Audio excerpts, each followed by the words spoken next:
Hello students, कैसे हो आप लोग। Good morning to all of you.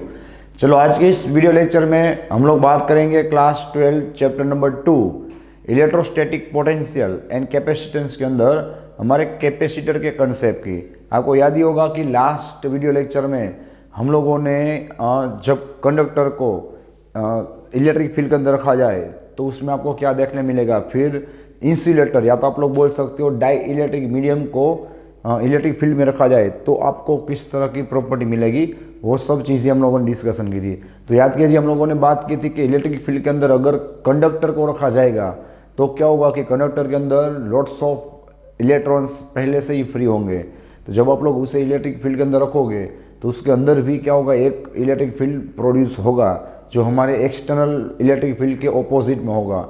और जब अंदर का electric field external electric field के जितना हो जाएगा तो दोनों ऑपोजिट साइड में होने की वजह से कंडक्टर के अंदर टोटल इलेक्ट्रिक फील्ड आपको कितना मिलेगा, 0 मिलेगा। फिर आप लोग बोल सकते हो कि उसके अंदर पोटेंशियल क्या होगा, कांस्टेंट होगा। पोटेंशियल डिफरेंस क्या मिलेगा, 0। वर्क डन क्या होगा, वहाँ पे 0 होगा। फिर हमने एक प्रॉपर्टी की बात की थी कि इलेक्ट्रिक फील्ड उसकी सरफेस पे ऑलवेज क्या होगा, परपेंडिकुलर होगा। और लास्ट हमने प्रॉपर्टी की बात की थी इलेक्ट्रोस्टैटिक शील्डिंग कंडक्टर के अंदर। ठीक है, कंडक्टर के अंदर आप लोग अगर एक होल मतलब कि केविटी रख दोगे तो उसके अंदर कोई भी चार्ज रहेगा नहीं, वो सरफेस पे चला जाएगा। और बीच में क्या होगा, टोटल इलेक्ट्रिक फील्ड और टोटल नेट चार्ज क्या होगा, 0 होगा। ठीक है, that is called electrostatic shielding. और कंडक्टर के लिए अगर आपको उसकी सरफेस पे आपको उसका इलेक्ट्रिक फील्ड पूछा जाए तो हम लोगों ने प्रूव किया था, उसका इक्वेशन आ रहा था सिग्मा बाय एप्सिलॉन नॉट। याद कीजिए, इसका प्रूफ मैंने आपको 2 अलग अलग तरह से करवाया था, जिसका आंसर होगा sigma bye epsilon not. Conductor के लिए बात हो रही है और उसके सरफेस की, क्योंकि उसके कंडक्टर के इनसाइड उसके अंदर तो इलेक्ट्रिक फील्ड क्या होगा, 0 होगा। ठीक है, उसकी सरफेस पे कितना होगा, सिग्मा बाय एप्सिलॉन नॉट होगा। फिर हम लोगों ने बात की थी, याद कीजिए, कि डाइइलेक्ट्रिक मीडियम की। तो वहाँ पे हमने देखा था कि डाइइलेक्ट्रिक मीडियम मतलब one type of insulating medium, और उसमें हम लोगों ने 2 टाइप्स देखे थे, पोलर एंड दूसरा देखा था हम लोगों ने नॉन पोलर की। डाइइलेक्ट्रिक मीडियम में 2 टाइप्स होंगे, polar and non polar. Polar मतलब क्या होता है भाई, जिसके पास पोलरिटी होगी, मतलब पोलरिटी होगी। ठीक है, मीन्स कि उसके अंदर जो एटम्स या मॉलिक्यूल्स दिखेंगे भाई, वहाँ पे उन दोनों के पार्टिकल के बीच में कुछ ना कुछ डिस्टेंस बनेगा, जिससे उसमें डाइपोल मोमेंट प्रोड्यूस होगा। और नॉन पोलर मतलब क्या होता है भाई, हम लोगों ने बात की थी कि उसके अंदर उसका प्लस और माइनस जो दोनों मॉलिक्यूल्स होंगे भाई, वो एक दूसरे के ऊपर एकदम कोइंसाइड होंगे। तो कोइंसाइड होने की वजह से इसमें ओवरऑल चार्ज और आपको ओवरऑल डिस्टेंस क्या मिलेगा, बहुत ही कम, मतलब 0 मिलेगा। इसलिए यहाँ पे आपको परमानेंट डाइपोल मोमेंट देखने नहीं मिलेगी। और इसके पार्टिकल या तो मॉलिक्यूल के पास उसकी खुद की परमानेंट डाइपोल मोमेंट होगी, लेकिन एक्सटर्नल फील्ड के एब्सेंस में एक्सटर्नल फील्ड नहीं होगा, एक्सटर्नल इलेक्ट्रिक फील्ड।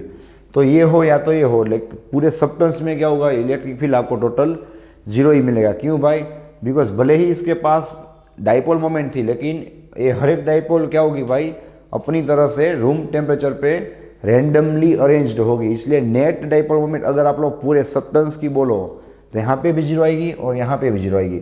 फिर हमने बात की थी कि अगर इन दोनों को इलेक्ट्रिक फील्ड में रखा जाए तो क्या होगा। तो ये तो ऑलरेडी डाइपोल बनी हुई है ना, ये सिर्फ क्या करेगी भाई, उस पर टॉर्क लगेगा तो वो इलेक्ट्रिक फील्ड की डायरेक्शन में अरेंज हो जाएगी।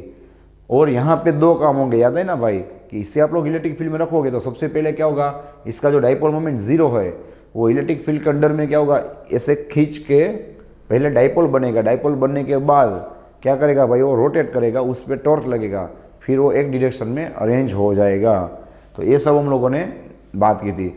और लास्ट में हम लोगों ने एक प्रूफ किया था, आपको याद ही होगा कि जहाँ पे हमको एक रिजल्ट मिल रहा था k is equal to 1 plus chi M. याद कीजिए, chi E, sorry, k is equal to 1 plus chi, जहाँ पे k क्या था भाई, डाइइलेक्ट्रिक कांस्टेंट, और काई ऑफ ई क्या था, इलेक्ट्रिक ससेप्टिबिलिटी।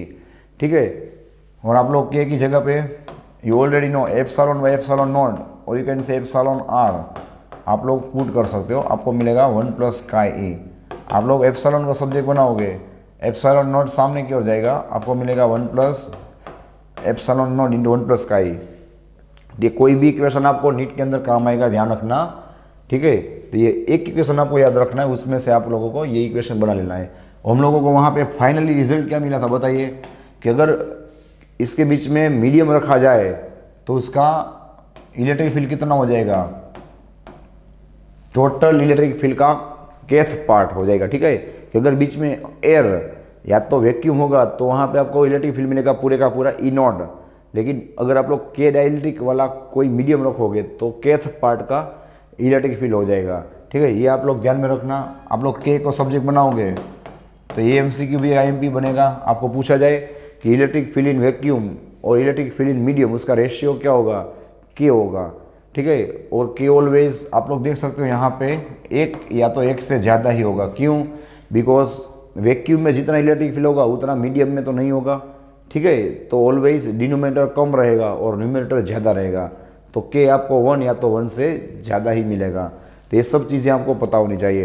यहाँ पे हम लोगों ने 2 चीज़ों को डिफाइन किया था जो आपको पता होना चाहिए, कि भाई जो यहाँ पे पोलराइजेशन होगा, पोलराइजेशन मतलब कि हर एक डाइपोल एक डायरेक्शन में अरेंज हो जाएगी, दैट इज कॉल्ड पोलराइजेशन।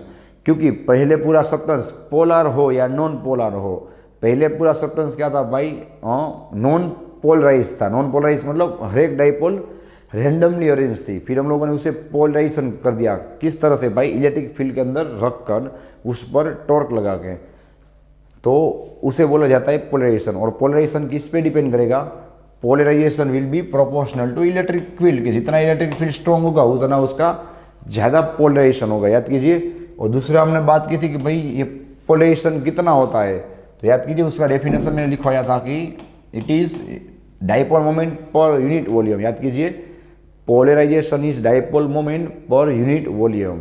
तो ये दोनों चीज़ें भी आपको पता होनी चाहिए। तो चलिए आज हम लोग बात करने वाले हैं कैपेसिटर एंड कैपेसिटेंस की, जो आपके नीट के लिए आपको अभी पता है, एक बहुत ही IMP और मोस्ट IMP कंसेप्ट रहेगा, कैपेसिटेंस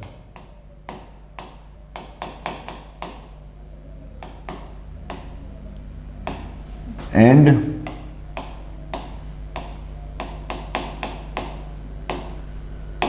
कैपेसिटर की। रेडी? तो चलिए भाई, सबसे पहले हम लोग शुरुआत करें कैपेसिटेंस। उसके अंदर एक नाम ही छुपा हुआ है, सोचिए थोड़ा। कैपेसिटेंस के अंदर एक नाम छुपा हुआ है, कैपेसिटी।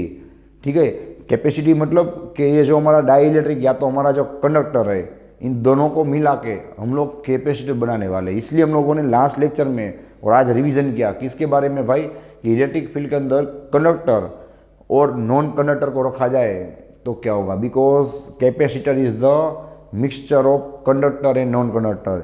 याद कीजिए, कैपेसिटर में क्या होगा, 2 प्लेट्स जो होंगी वो कंडक्टर का काम करेंगी और बीच में एयर या तो कोई भी अदर इंसुलेटिंग या तो डाई इलेक्ट्रिक मीडियम रखा जाएगा। तो इन दोनों की प्रॉपर्टीज को मिला के पूरा कैपेसिटर बनेगा, जो अपनी कैपेसिटी के मुताबिक अपने अंदर इलेक्ट्रिक एनर्जी या तो आप लोग बोल सकते हो चार्ज को स्टोर करेगा। ठीक है, तो कैपेसिटर का काम क्या है भाई, चार्ज को स्टोर करना या तो इलेक्ट्रिक एनर्जी को स्टोर करना। किस तरह से, वो सब हम लोग अभी पढ़ने वाले हैं। चलिए तो एक इसका एकदम बेसिक से शुरुआत करें। ठीक है, तो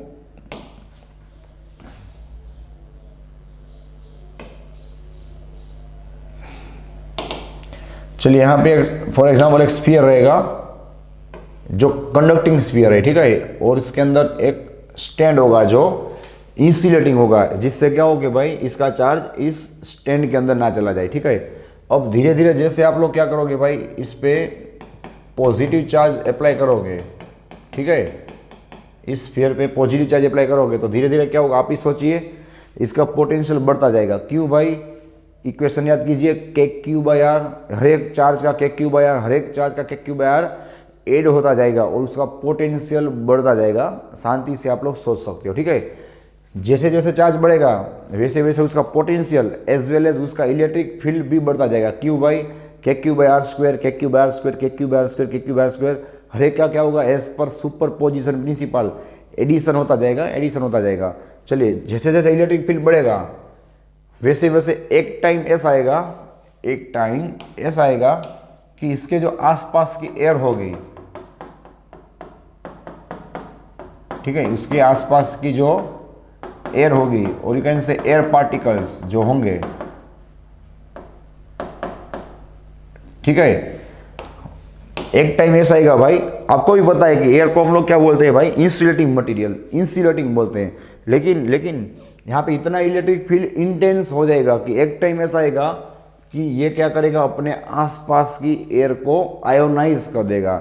ठीक है, एयर को आयोनाइज कर देगा। अब एयर को आयोनाइज कर देगा तो होगा क्या भाई कि या तो वो एयर में से इलेक्ट्रॉन्स को अपनी ओर अट्रैक्ट करेगा या तो वो उसे लूज कर देगा, जिससे होगा क्या भाई कि यहाँ से चार्ज लीक हो जाएगा।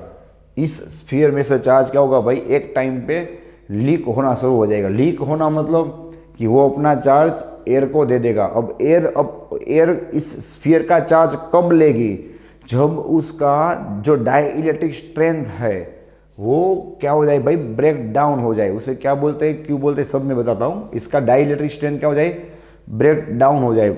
डाई इलेक्ट्रिक स्ट्रेंथ क्या होता है भाई कि ये एयर है वो अपना इंसुलेटिंग प्रॉपर्टी कब तक रोक के रखती है। इंसुलेटिंग प्रॉपर्टी मतलब कि किसी के साथ इंसुलेशन, मतलब कि किसी के साथ आयोनाइजेशन ना करना, किसी के पास से इलेक्ट्रॉन ना तो लेना ना तो उसे देना, वो प्रॉपर्टी कब तक वो बरकरार रख सकती है, उसे बोला जाता है उसका डाई इलेक्ट्रिक स्ट्रेंथ। अभी मैं आपको डेफिनेशन लिख के बताता हूँ।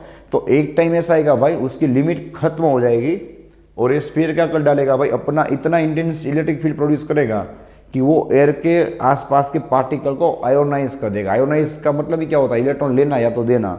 तो जैसे ही आयोनाइज होगा तो अब क्या होगा मेरे भाई कि जैसे जैसे आप लोग यहाँ से चार्जेस अप्लाई करते जाओगे, ठीक है, चलिए, तो क्या होगा कि ये स्फीयर्स एक्स्ट्रा जो चार्ज होगा भाई, एक्स्ट्रा चार्ज वो क्या करेगा, एयर के अंदर लीक करता जाएगा। तो अब फाइनली क्या हो जाएगा बताइए कि इसके ऊपर चार्ज और उसकी वजह से उसका पोटेंशियल एक टाइम पे क्या हो जाएगा, कांस्टेंट हो जाएगा।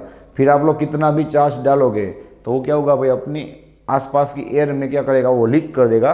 क्यों भाई, क्योंकि उसने अपने आसपास की एयर का ब्रेक डाउन कर दिया है। ठीक है, याद कीजिए सेम ब्रेक डाउन आप लोग पढ़ रहे थे चैप्टर नंबर 14 सेमीकंडक्टर के अंदर, कि रिवर्स में आप लोग क्या कर रहे थे, याद कीजिए कि डायोड को जब आप लोग रिवर्स में रख रहे थे तो उसमें से करंट पास नहीं हो रहा था, लेकिन आप लोग वोल्टेज बढ़ा रहे थे।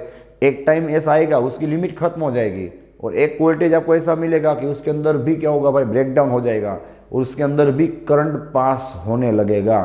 तो सेम चीज़ यहाँ पे हो रहा है कि उसके आसपास की जो एयर है भाई वो अपना इंसुलेशन वाला प्रॉपर्टी की वजह से कुछ उसके साथ क्या करेगी भाई, इलेक्ट्रॉन का चेंज नहीं करेगी। ठीक है, उसका आयोनाइजेशन नहीं करने देगी। लेकिन एक टाइम ऐसा आएगा कि इसका इलेक्ट्रिक फील्ड इतना इंटेंस हो जाएगा कि अपने आसपास की एयर को क्या कर देगा, आयोनाइज कर देगा। ठीक है, तो मैं पूरा प्रोसेस आपको यहाँ पे लिख के बताता हूँ, खास ध्यान रखना कि जैसे जैसे चार्ज इंक्रीज होगा, when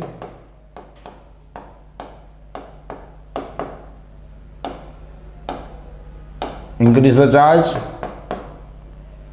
you already no potential. ये हर एक चीज आपको थियोरेटिकल एमसीक्यूज में काम आएगी भाई, ध्यान रखना। जितना कंसेप्चुअल पॉइंट है मैं यहाँ पे लिख के बता रहा हूँ, potential and obviously electric field will also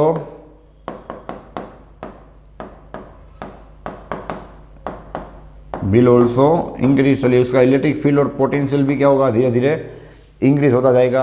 और पोटेंशियल और इलेक्ट्रिक फील्ड इंक्रीज होगा तो एक टाइम ऐसा आएगा भाई कि ये क्या करेगा, eight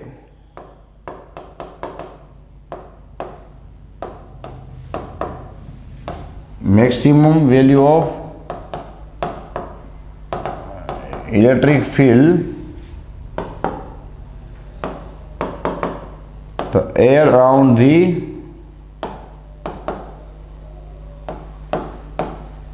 sphere will be ionized। ठीक है, ये क्या करेगा भाई, अपनी आसपास की एयर को आयोनाइज कर देगा। सो अब आयोनाइज एयर हो जाएगी तो उसका मतलब क्या होगा भाई, मैं यहाँ पे क्लियर शॉर्ट में लिख रहा हूँ भाई, एक्स्ट्रा गिवन चार्ज, जो हम लोग जो एक्स्ट्रा चार्ज उसे प्रोवाइड करेंगे वो क्या होगा, extra given charge will be leaked. अब वो क्या हो जाएगा, एयर के अंदर लीक हो जाएगा। सो So finally Q and V. So finally ratio of Q and V will become constant. Ready, इन दोनों का रेशियो क्या हो जाएगा भाई, कांस्टेंट हो जाएगा, और बस उससे ही बोला जाता है कैपेसिटेंस, जिसकी बात अभी हम लोग करने वाले हैं। चलिए, उससे पहले मैंने जो आपको बताया उसको मैं डिफाइन कर दूं, क्या डाइलेक्ट्रिक स्ट्रेंथ किसे बोला जाता है, तो उसकी हम लोग बात करें, डाइलेक्ट्रिक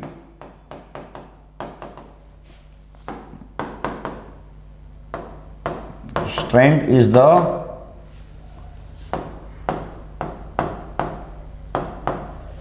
प्रॉपर्टी ऑफ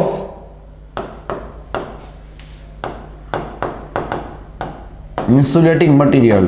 किसी भी इंसुलेटिंग मटेरियल की वो प्रॉपर्टी है जो क्या करेगी भाई, which will maintain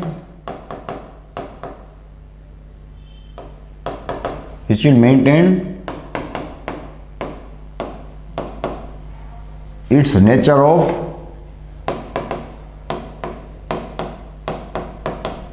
insulation under the external electric field. Ready, कि भाई डाइलेक्ट्रिक स्ट्रेंथ क्या है, तो it is one type of property of insulating material which will maintain the insulation under the external field. आप लोग कितना भी एक्सटर्नल फील्ड अप्लाई करोगे भाई, वो अपनी इंसुलेशन वाली प्रॉपर्टी को बरकरार रखेगा, लेकिन उसकी भी एक लिमिट आएगी जब उसका क्या हो जाएगा भाई, हो जाएगा। तो नेक्स्ट डेफिनेशन हम लोग क्या लिखने वाले हैं, उसके ब्रेक डाउन की। रेडी, यहां से मैं कंटिन्यू लिख रहा हूं। Ready, but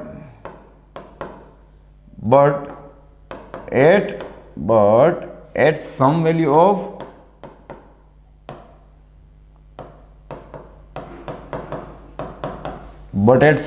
of electric field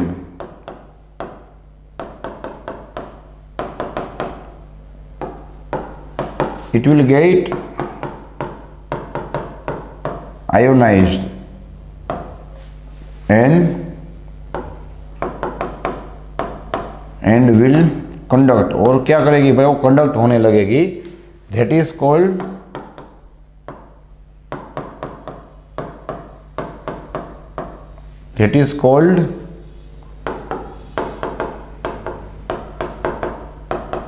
dielectric breakdown, जिसे डाइलेक्ट्रिक ब्रेकडाउन बोला जाता है। रेडी, अब एयर के लिए गुजकेट के एग्जाम में, आई थिंक 2020 गुजकेट के एग्जाम में पूछा गया था भाई कि एयर का डाइलेक्ट्रिक स्ट्रेंथ कितना है।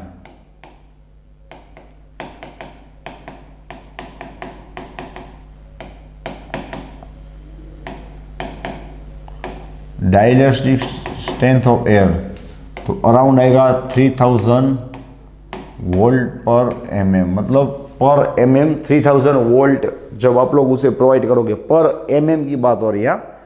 अगर आप लोग पर मीटर बोलोगे तो 10⁻³ नीचे आएगा, ऊपर जाएगा तो 10⁻3, और 3 zeros अदर, कितना होगा 3 × 10⁻6 वोल्ट पर मीटर। जब आप लोग एयर में जनरेट करोगे उतना इलेक्ट्रिक फील्ड या तो उतना इंटेंस स्ट्रेंथ, तो क्या होगा, उस एयर का ब्रेकडाउन हो जाएगा, और वो एयर भी क्या करेगी भाई, कंडक्शन चालू कर देगी। आप लोग चार्ज दोगे तो वो आयोनाइज हो जाएगी और चार्ज लीक हो जाएगा। तो एयर का इसी तरह से अगर कोई दूसरा मीडियम होगा भाई, तो उसका डाइलेक्ट्रिक स्ट्रेंथ उससे भी क्या होगा, ज़्यादा होगा। ठीक है, तो उसका ब्रेकडाउन करने के लिए आप लोगों को उससे भी क्या होगा, ज़्यादा इलेक्ट्रिक फील्ड उसे अप्लाई करना होगा। सो ये आपको समझने में काम आएगा। दूसरी चीज़ कि यहाँ पे जो एयर आयोनाइज होगा भाई, उसे बोला जाता है कोरोना डिस्चार्ज। क्या बोला जाता है, इस एयर का क्या हो जाएगा, फाइनली कोरोना डिस्चार्ज हो जाएगा।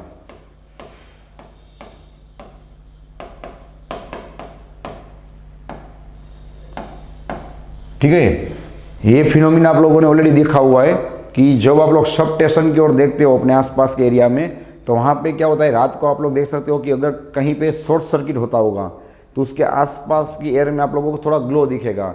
तो ग्लो क्यों दिखेगा भाई? कि उसमें इतना इलेक्ट्रिक फील्ड इंटेंस प्रोड्यूस होगा कि वो अपने आसपास की एयर को क्या करेगा भाई, उसे लीक कर दे, मतलब उसका आयोनाइजेशन कर देगा, मतलब उसमें डाइलेक्ट्रिक ब्रेकडाउन होगा और चार्ज क्या करेगा उसके अंदर लीक होता जाएगा, जिससे आपको थोड़ा ग्लो जैसा दिखेगा और आवाज़ आएगा हमिंग जैसा। और बस उस आवाज़ और जो ग्लो दिख रहा है उसे आप लोग बोल सकते हो कोरोना डिस्चार्ज। मीन्स कि इलेक्ट्रॉन्स का क्या होना भाई, डिस्चार्ज होना एयर के अंदर, और एयर का क्या होना, डाइलेक्ट्रिक ब्रेकडाउन होना। ठीक है, तो चलिए, तो फाइनली आपने क्या देखा भाई कि यहाँ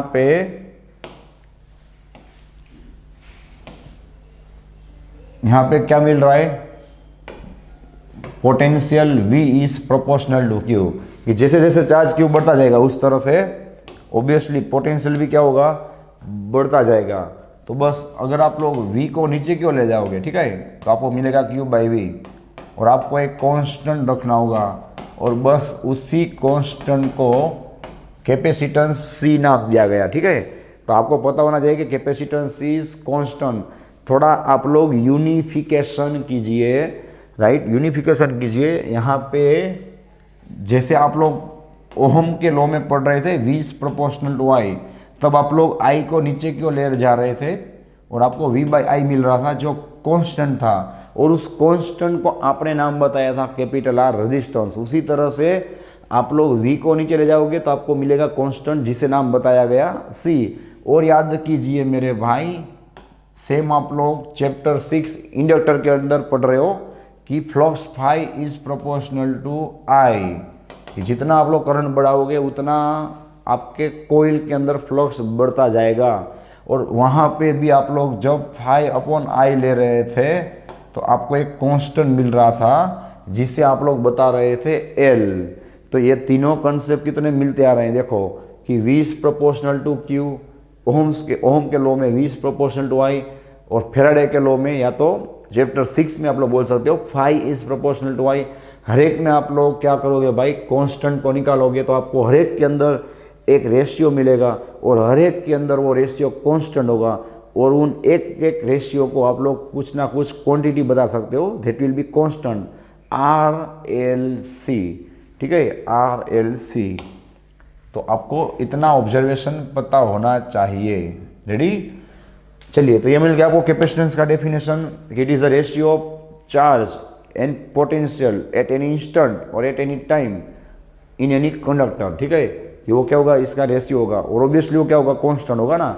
जितना चार्ज बढ़ता जाएगा उतना ही पोटेंशियल उसमें बढ़ता जाएगा, और दोनों का रेशियो निकालोगे तो वो आपको कांस्टेंट ही मिलेगा ऑलवेज। रेडी, चलिए, तो ये हो गया कैपेसिटेंस का डेफिनेशन। अब उसके अगर यूनिट की बात करें तो आपको ये बताइए इसका यूनिट क्या होगा, Q/V, मतलब कि कूलम्ब पर वोल्ट होगा।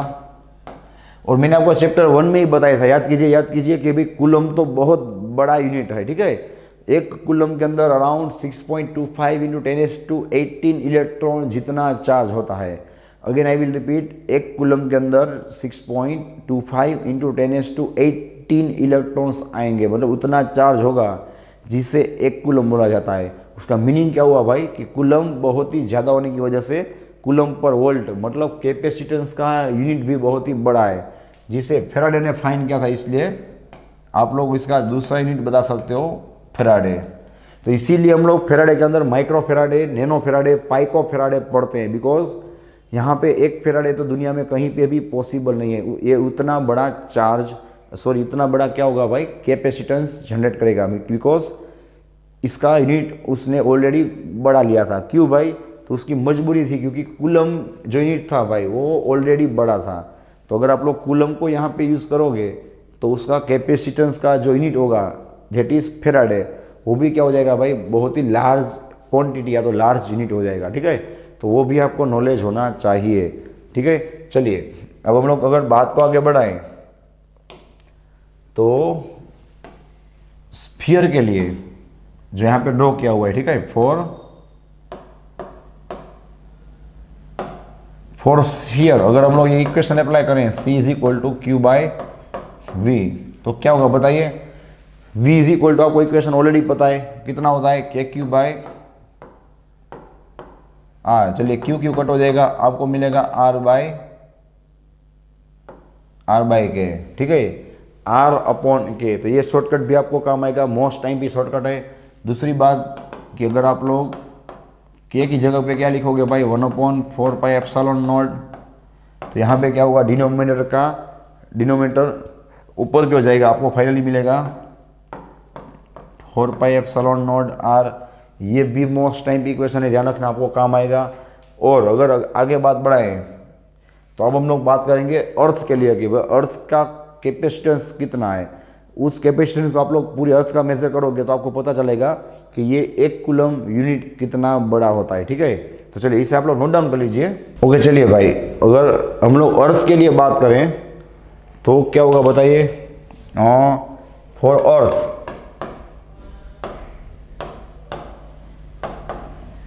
अगर हम लोग यही शॉर्टकट अप्लाई करें, you can C is equal to R by K, capacitance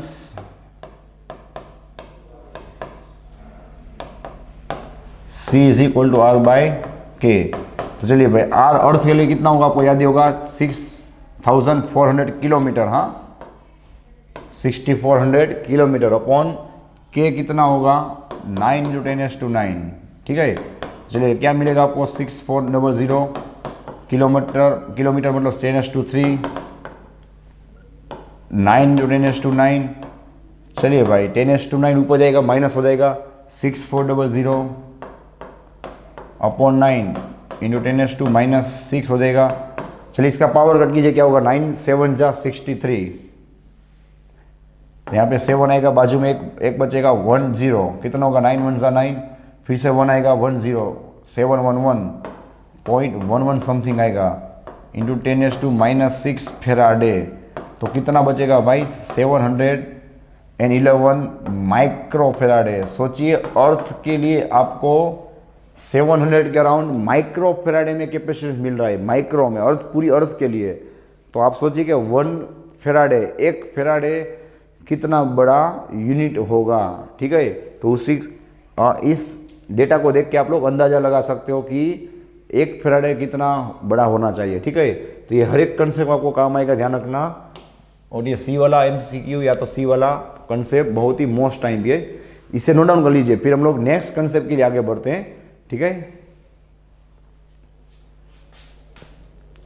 okay, चलिए नेक्स्ट पॉइंट की बात करें तो अब ये तो बात हो गई कि भाई एक हम लोगों ने स्फीयर रखा, एक कंडक्टिंग स्फीयर, तो उसका तो कुछ लिमिट आ गया ना भाई, उसकी कैपेसिटी तो खत्म हो गई ना। एक लिमिट पे तो उसने क्या कर दिया भाई, कुछ एक लिमिट पे उसने एयर का कोरोना डिस्चार्ज कर दिया, मतलब उसका डाइलेक्ट्रिक ब्रेकडाउन कर दिया और अपने चार्ज को वो लीक करने लगा। तो अब आपको क्वेश्चन होना चाहिए ना भाई कि अब अगर इस स्फीयर का हम लोग क्या करें भाई, कैपेसिटी बढ़ाना चाहें तो उसका रास्ता क्या होगा। तो सिंपल सी बात है भाई कि उसके बाजू में आप लोग क्या कर दो,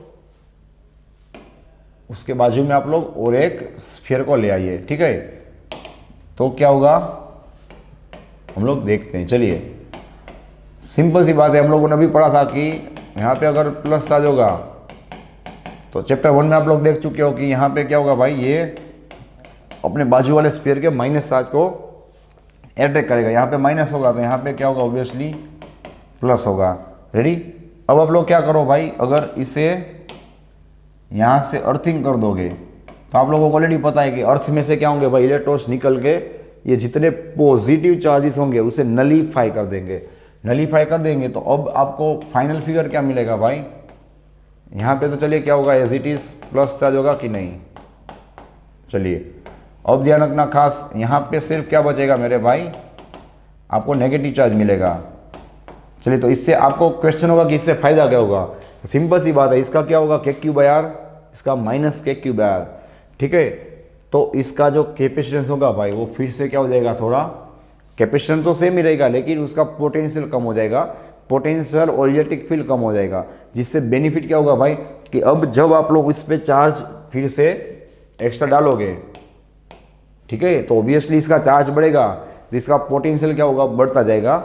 लेकिन इस नेगेटिव पोटेंशियल की वजह से क्या होगा, ओवरऑल पोटेंशियल कम होने की वजह से ये और भी ज़्यादा चार्ज को अपने अंदर कलेक्ट कर पाएगा, ठीक है। और बीच में जो एयर होगी भाई उसका क्या होगा, कोरोना डिस्चार्ज मतलब कि डाइलेक्ट्रिक ब्रेकडाउन होना बंद हो जाएगा या तो बहुत ही कम ब्रेक डाउन होगा, बिकॉज जितना चार्ज यहाँ पे आप लोग डालते जाओगे, ठीक है, ये चार्ज क्या होगा बाजू में दूसरे जो स्फीयर दिख रहा है उसे नेगेटिव के अट्रैक्ट करके उसमें नेगेटिव पोटेंशियल जनरेट करेगा। रेडी? तो नेगेटिव पोटेंशियल की वजह से क्या होगा भाई, इसका पोटेंशियल हर बार डिक्रीज होता जाएगा और आप लोग और भी चार्ज इसमें ऐड कर सकते हो। अब ये प्रोसेस कब रुकेगा बताइए? ये प्रोसेस तब रुकेगा जब यहाँ पे जो आपको दूसरा स्फीयर दिख रहा है उसका भी पोटेंशियल और इलेक्ट्रिक फील्ड इतना बढ़ जाए कि वो अब क्या करेगा, अपने आसपास की एयर को ब्रेक डाउन करने लगेगा। तो तब इसमें से भी क्या होगा, चार्ज लीक होगा।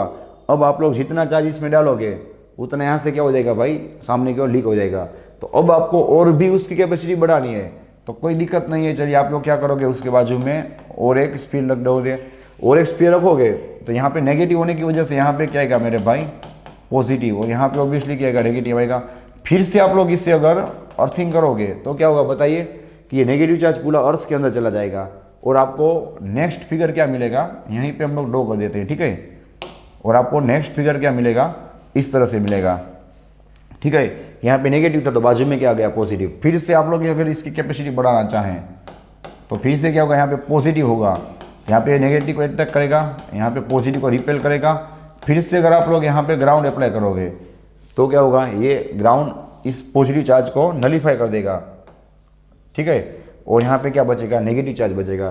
तो आप लोग क्लियर देख सकते हो कि पॉजिटिव नेगेटिव इस तरह से आप लोग अलग अलग स्फीयर रख के आप लोग उसकी कैपेसिटी को बढ़ा सकते हो और उसमें ज़्यादा से ज़्यादा चार्ज को कलेक्ट कर सकते हो। तो बस मेरे भाई इसी कंसेप्ट से हम लोगों ने अलग अलग शेप के, अलग अलग आकार के कैपेसिटर बनाए, जिसमें से हम लोग अभी एक कैपेसिटर स्टडी करने वाले हैं, पैरेलल प्लेट कैपेसिटर, ठीक है। कैपेसिटर अपने शेप के मुताबिक, अपने अंदर यूज़ किए हुए डाइलेक्ट्रिक के मुताबिक कितने सारे अलग अलग टाइप्स के आते हैं। For example paper capacitor, mica capacitor, ceramic capacitor, glass capacitor, plastic capacitor, कितने सारे कैपेसिटर आपको देखने मिलेंगे। उसी हिसाब से अगर आप लोग उसके आकार मतलब उसके शेप का नाम लो तो उसके मुताबिक आप लोगों को 3-4 टाइप्स देखने मिलेंगे, जिसमें से 3 टाइप्स नीट के लिए आईएमपी है। कौन से? पैरेलल प्लेट कैपेसिटर जो हम लोग आज स्टडी करने वाले हैं, फिर स्फेरिकल कैपेसिटर, फिर सिलिंड्रिकल कैपेसिटर। तो हर एक कैपेसिटर का टाइप है जो हम लोग अपने आसपास कहीं ना कहीं इलेक्ट्रिक के अंदर यूज़ करते हैं जिसका, ठीक है। उसी हिसाब से पोलरिटी के मुताबिक भी उसका डिवीज़न हो सकता है, polar capacitor, non polar capacitor, कितने सारे टाइप्स आते हैं। लेकिन हमारे सिलेबस में, हमारे नीट के अंदर क्या है भाई, इसके 3 टाइप हमें पढ़ने, parallel plate capacitor, spherical capacitor और सिलिंड्रिकल कैपेसिटर। याद रखना, स्फेरिकल कैपेसिटर और सिलिंड्रिकल कैपेसिटर आपकी एनसीईआरटी में थियोरेटिकल पोर्शन में नहीं होगा, लेकिन अगर आप लोग ऑब्जर्वेशन करोगे तो आपकी एनसीईआरटी में एक्सरसाइज में आपको लास्ट में कुछ सम्स में देखने मिलेगा। एक सम होगा सिलिंड्रिकल कैपेसिटर का, एक होगा स्फेरिकल कैपेसिटर का।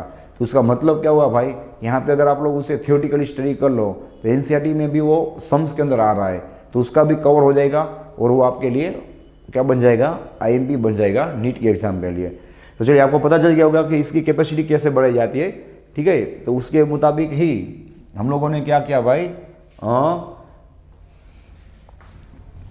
कैपेसिटर बनाया, जिसे हम लोग बोलेंगे यहाँ पे parallel plate capacitor. Parallel plate capacitor, तो मैंने अभी आपको बताया ना भाई कि उसका जिस तरह का आप लोग शेप रखोगे उस तरह आपको अलग अलग कैपेसिटेंस और कैपेसिटर मिलेगा। यहाँ पे हम लोग क्या करने वाले भाई, 2 प्लेट्स को इस तरह से पैरेलल रखने वाले। 2 प्लेट रखना कंपलसरी नहीं है, 2-3 मिनिमम 2 रखनी चाहिए। 2, 3, 4, 5 आप लोग कितनी भी प्लेट्स रख सकते हो। और प्लेट्स रखने से क्या होता है, क्या फ़ायदा होता है, वो भी मैंने आपको समझाया कि अगर एक प्लेट की कैपेसिटी खत्म हो जाए फिर वो क्या करेगा, अपने आसपास एयर को वो अपना चार्ज लीक कर देगा, एयर को ब्रेक डाउन कर देगा। तो आपको उसकी कैपेसिटी बढ़ाने के लिए उसके बाजू में दूसरा प्लेट रखना होगा। फिर उसकी लिमिट आ जाए तो तीसरा प्लेट, चौथा प्लेट। आप लोगों को जैसे जैसे आप लोग प्लेट बढ़ाते जाओगे उसका कैपेसिटेंस और उसका चार्ज को स्टोर करने का जो एबिलिटी होगा, उसका क्षमता होगा, वो क्या होगा, बढ़ता जाएगा। रेडी? तो इसलिए हम लोग क्या करते हैं भाई, एक से ज़्यादा कंडक्टर का यूज़ करते हैं, ठीक है। तो चलिए भाई यहाँ पे हम लोग ड्रॉ करेंगे पैरेलल प्लेट कैपेसिटर।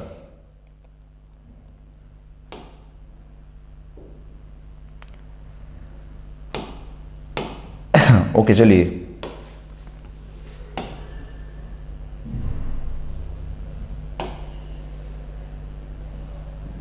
सेम इस तरह से अगर दो पैरेलल प्लेट आप लोग 3D में सोचोगे इस तरह से होंगी तो क्या होगा, ऑब्वियसली इस वाली प्लेट पे अगर प्लस चार्ज होगा तो अभी हमने पढ़ा था भाई कि इस वाली प्लेट पे क्या जाएगा, नेगेटिव चार्ज। ठीक है, तो आप लोग बोलोगे सर यहाँ पे कहाँ पे मुझे ग्राउंड या तो अर्थिंग नहीं दिख रहा है, लेकिन मेरे भाई जब आप लोग कैपेसिटर को बैटरी के साथ कनेक्ट करोगे तो बैटरी का एक टर्मिनल पॉजिटिव होगा, दूसरा नेगेटिव होगा, तो मेरे भाई वो बैटरी का दूसरा जो नेगेटिव टर्मिनल है ना, वो अर्थिंग का ही काम करेगा कि वो क्या करेगा, इसमें से इलेक्ट्रॉन को रोटेट करता जाएगा। ठीक है, नेगेटिव टर्मिनल मतलब आप लोग ग्राउंड या तो उसे अर्थिंग बोल सकते हो।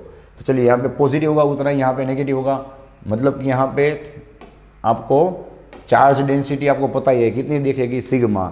अब याद कीजिए हम लोगों ने ऑलरेडी कंसेप्ट सीखा हुआ है कि अगर एक पे प्लस एक पे माइनस हो तो कहाँ पे इलेक्ट्रिक फील्ड जीरो होगा और कहाँ पे नहीं होगा। याद कीजिए यहाँ पे इसकी बाहर की ओर क्या होगा भाई, इलेक्ट्रिक फील्ड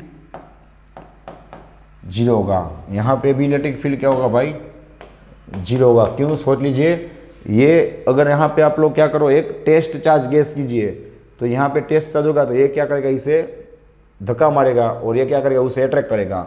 दोनों का फोर्स सेम होने की वजह से उस पर टोटल इलेक्ट्रिक फील्ड कितना होगा, जीरो होगा। इसी साइड क्या होगा, ये इसे अट्रैक्ट करेगा तो ये इसे धक्का मारेगा, तो यहाँ पे भी क्या होगा, total net electric field zero होगा।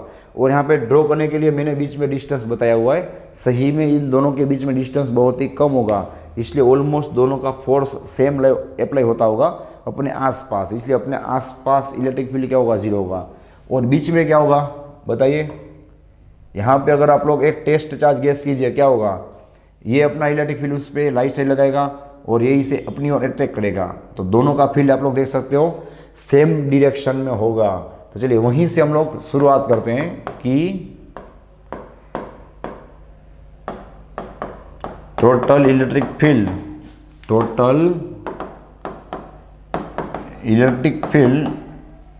इनसाइड द प्लेट्स कितना होगा बताइए, is equal to sigma by 2 epsilon naught. Gauss की सेकंड एप्लीकेशन याद कीजिए, चार्ज सीट की वजह से कितना होगा, सिग्मा बाई 2 एप्सिलॉन नॉट, दोनों का एडिशन हो जाएगा ना, plus sigma by, you can सी। ठीक है, यहाँ पे मेरे भाई माइनस मत लेना क्योंकि ये माइनस की वजह से इसका एरो मैंने ऑलरेडी इस तरफ ड्रॉ किया हुआ है। इन दोनों का एरो का मतलब ही क्या होता है, यहाँ पे मैंने माइनस प्लस सभी को बता दिया है ऑलरेडी। ठीक है, क्या होगा, sigma by 2 epsilon not plus sigma by 2 epsilon not, ये ऑलरेडी आपको पता है। ठीक है, सिग्मा प्लस सिग्मा 2 सिग्मा अपन 2 एप्सिलॉन नॉट, चलिए 2 कट हो जाएगा, फाइनली आपको बीच में मिलेगा सिग्मा बाई एप्सिलॉन नॉट, ये मिल गया आपको इलेक्ट्रिक फील्ड। चलिए अब हम लोग बात करें पोटेंशियल की। ठीक है, तो क्या होगा बताइए, पोटेंशियल हमारा शॉर्टकट याद कीजिए, शॉर्टकट क्या था, अगर इन दोनों के बीच में डिस्टेंस होगा डी। ठीक है, आप लोगों को इस तरह से सोचना है, ऐसे नहीं, इस तरह से सोचना है कि इन दोनों के बीच में जो डिस्टेंस होगा जिसे हम लोग बता देंगे डी, तो ऑब्वियसली यहाँ से चार्ज अगर मूव होके यहाँ पे जाएगा तो कितना डिस्टेंस कवर करेगा, डी जितना। तो हमारा शॉर्टकट, मैंने आपको शॉर्टकट क्या दिया था याद कीजिए कि जब इलेक्ट्रिक फील्ड वोल्टेज और डिस्टेंस की बात हो तो हमारा शॉर्टकट था वेद। तो वेद वाला स्पेलिंग याद कीजिए, वेद, V is equal to E D. तो आप लोग समझ गए होंगे भाई कि हम लोगों ने सबसे पहले इलेक्ट्रिक फील्ड क्यों फाइंड किया, क्योंकि उस इलेक्ट्रिक फील्ड की वैल्यू को यहाँ पे पुट करने के लिए। तो चलो यहाँ पे हम लोग पुट करेंगे तो क्या होगा, v is equal to sigma by epsilon not into D. ठीक है, चलिए मिल गया वोल्टेज आपको। अब वोल्टेज हम लोगों ने मतलब कि पोटेंशियल हम लोगों ने क्यों निकाला भाई, तो सिंपल सी बात है, इस पैरेलल प्लेट का कैपेसिटेंस फाइंड करने के लिए।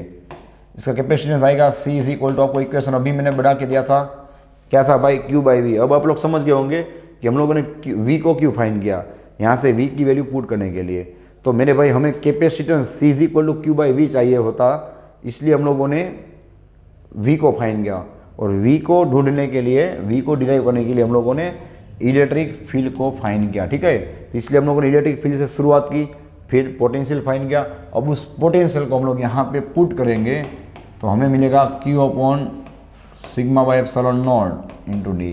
ठीक है, so C is equal to Q upon Q into हाँ एप्सिलॉन नॉट कहाँ पे है भाई, डिनोमिनेटर के डिनोमिनेटर में ना, कहाँ पे चला जाएगा, ऊपर की ओर, एप्सिलॉन नॉट अपॉन, चलिए यहाँ पे क्या बचेगा, sigma into D.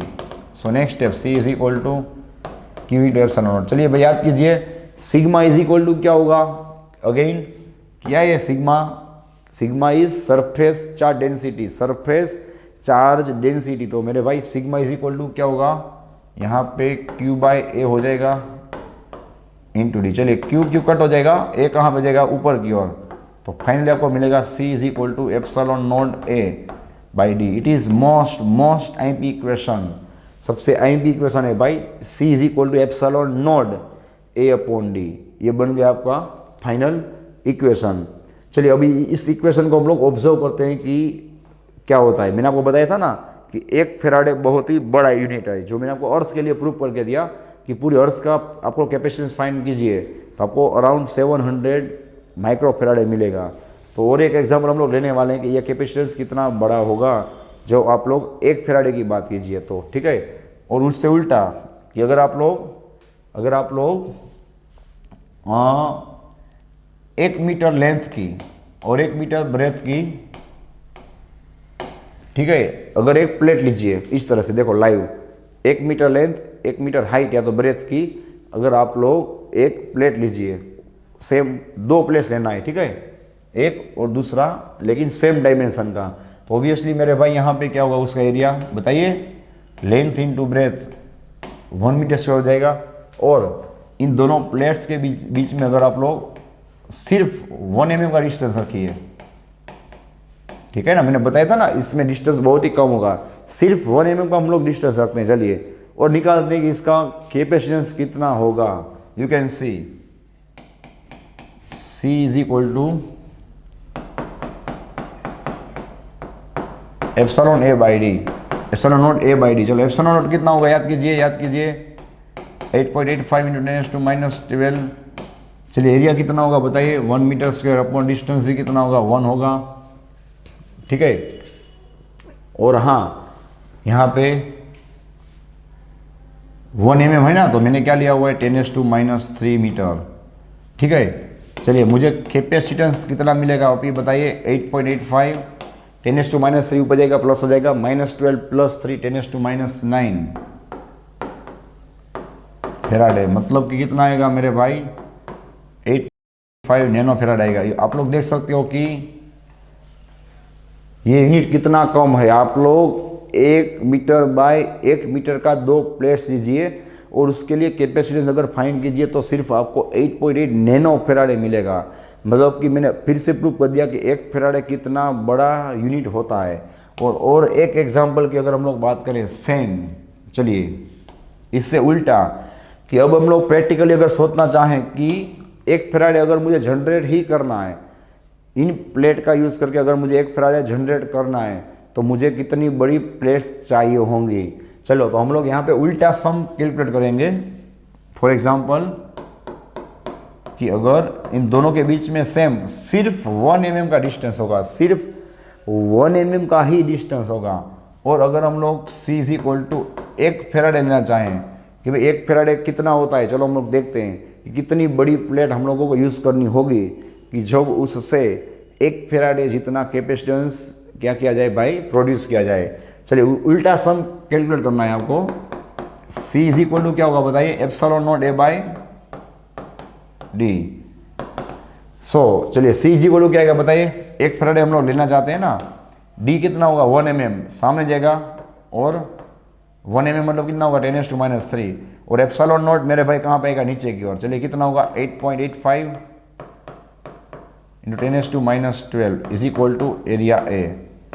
So A is equal to, ध्यान रखना -12 ऊपर जाएगा प्लस हो जाएगा, 12 माइनस से कितना होगा 9, यहाँ पे बचेगा 1/8.85 इंटू 10⁻⁹। अब ध्यान रखना हम लोग अप्रोक्सीमेटली बात कर रहे हैं, ठीक है, अप्रोक्सीमेटली बात कर रहे हैं। चलिए मैं क्या लॉजिक लगाऊंगा भाई कि ये 10⁹ दिख रहा है, इसका एक जीरो में बाजू में दे दूंगा तो कितना हो जाएगा मेरे भाई 10 हो जाएगा।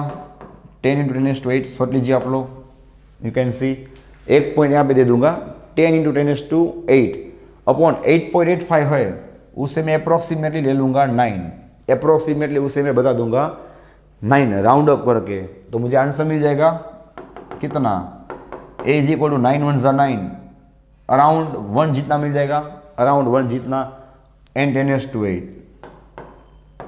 ये कितना होगा मेरे भाई मीटर स्क्वायर। हाँ, और एरिया = कितना होता है मेरे भाई लेंथ स्क्वायर होता है ना। अगर हम लोग स्क्वायर वाली प्लेट की बात करें, स्क्वायर वाली, तो एरिया = कितना होगा L² होगा, L² = 10⁸ मीटर स्क्वायर। और लास्ट स्टेप L को अगर आप लोग रूट लीजिए तो पावर क्या हो जाएगा हाफ, 10⁴ मीटर।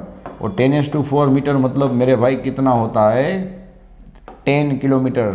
सोचिए आप लोग, अगर आप लोग 10 किलोमीटर बाय 10 किलोमीटर, ठीक है, 10 किलोमीटर ये से 10 किलोमीटर इस तरफ, 10 बाय 10 किलोमीटर की दो प्लेस लोगे, उन दोनों प्लेस के बीच में अगर आप लोग 1 mm का डिस्टेंस रखोगे तो वहाँ पे आप लोग शायद 1 फैराडे जितना अप्रोक्सीमेटली कैपेसिटेंस निकाल पाओगे, उसमें प्रोड्यूस कर पाओगे। तो कितना ज़्यादा हुआ आप लोग सोच सकते हो, ठीक है। तो चलिए ये हो गया इसका अलग अलग एग्जाम्पल, जो आपको समझ में आएगा कि जिससे समझ में आएगा कि 1 फैराडे कितना होता है, ठीक है। चलो इसे आप लोग नोट डाउन कर लीजिए। ओके चलिए भाई, अब हम लोग क्या करेंगे, इसे जाने देते हैं।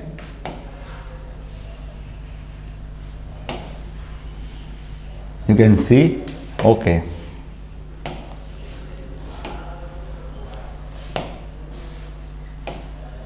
चलिए अब हम लोग नेक्स्ट बात करते हैं इसके अंदर मोस्ट टाइम भी कंसेप्ट की, मतलब एनर्जी स्टोर्ड, कि इसके अंदर कितना एनर्जी स्टोर होगा।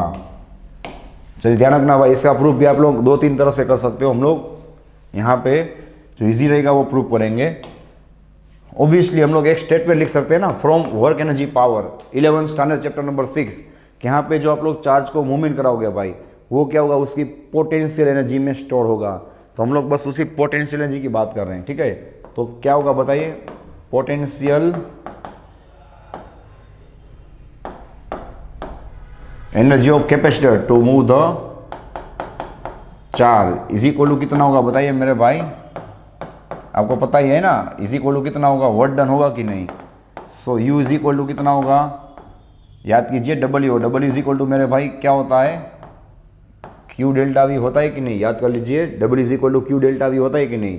चलो सो क्या मैं यू इज इक्वल टू इस तरह से लिख सकता हूँ, क्यू डेल्टा वी मतलब V2 माइनस V1, मतलब सेकंड प्लेट का पोटेंशियल माइनस फर्स्ट प्लेट का पोटेंशियल। हम लोग एज्यूम करते हैं कि भाई फर्स्ट प्लेट पे पोटेंशियल अभी 0 है, ठीक है, और उसके रेफरेंस में हम लोग V2 की बात कर रहे हैं, तो क्या होगा Q इंटू सिर्फ V बचेगा। समझ लीजिए, इससे मैंने V बता दिया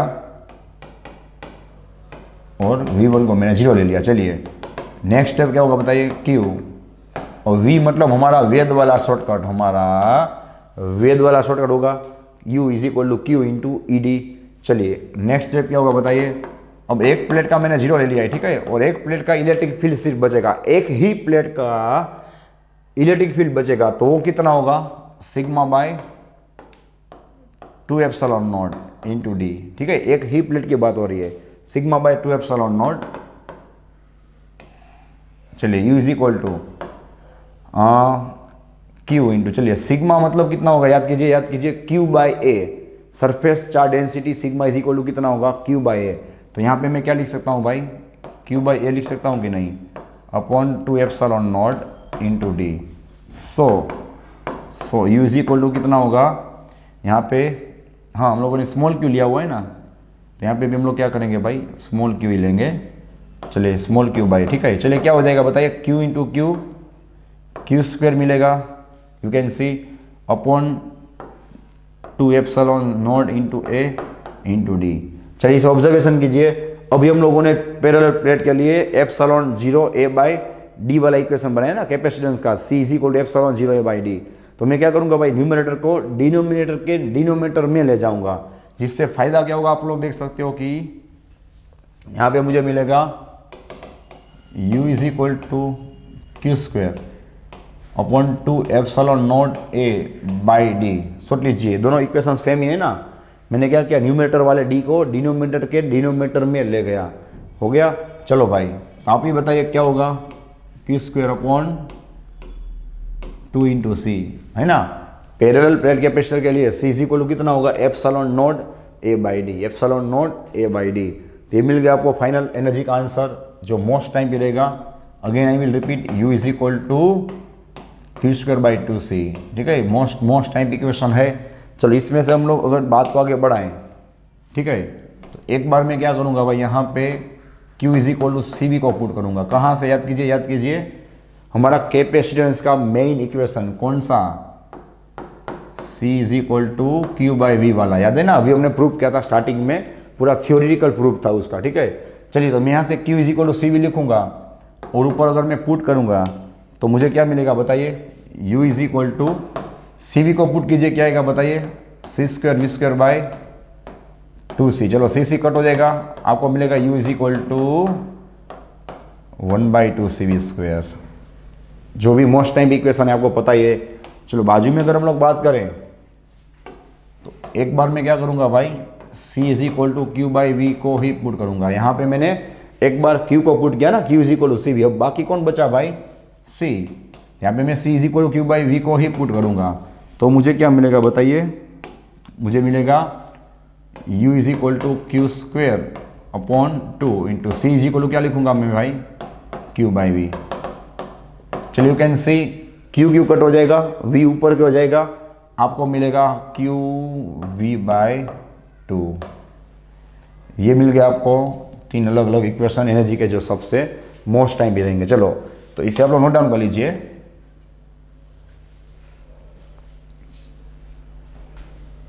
ओके, तो चलिए भाई नेक्स्ट वीडियो में हम लोग यहाँ से कंटिन्यू करके और भी एनर्जी के बारे में कई सारे एक्स्ट्रा कंसेप्ट को डिस्कस करेंगे जो नीट के लिए आईएमपी रहेंगे, ठीक है। जो कुछ कंसेप्ट बुक में होंगे, कुछ हम लोग एक्स्ट्रा डिस्कस करने वाले हैं कहीं से सॉर्ट आउट करके। तो आप लोग इतना खास प्रिपेयर रखना, क्योंकि नेक्स्ट टाइम हम लोग बहुत डिटेल में एनर्जी को आगे ले जाने वाले हैं, फिर एनर्जी डेंसिटी को फाइंड करेंगे और कई सारे कंसेप्ट इसके रिलेटेड सॉल्व करेंगे जो आपको एमसीक्यूज में डायरेक्टली काम आ जाएंगे, ठीक है। यहाँ पे कोई डाउट हो तो आप मेरे साथ डिस्कस कर सकते हो, आप लोग इसे रीड कर लेना, इसके रिलेटेड एमसीक्यूज या तो थ्योरी को एक बार समझ लेना। नेक्स्ट टाइम हम लोग एनर्जी से ही कंटिन्यू करने वाले हैं और इसका रिवीजन करेंगे, ठीक है। सो thanks for watching this video, take care of yourself and see you soon in the next lecture.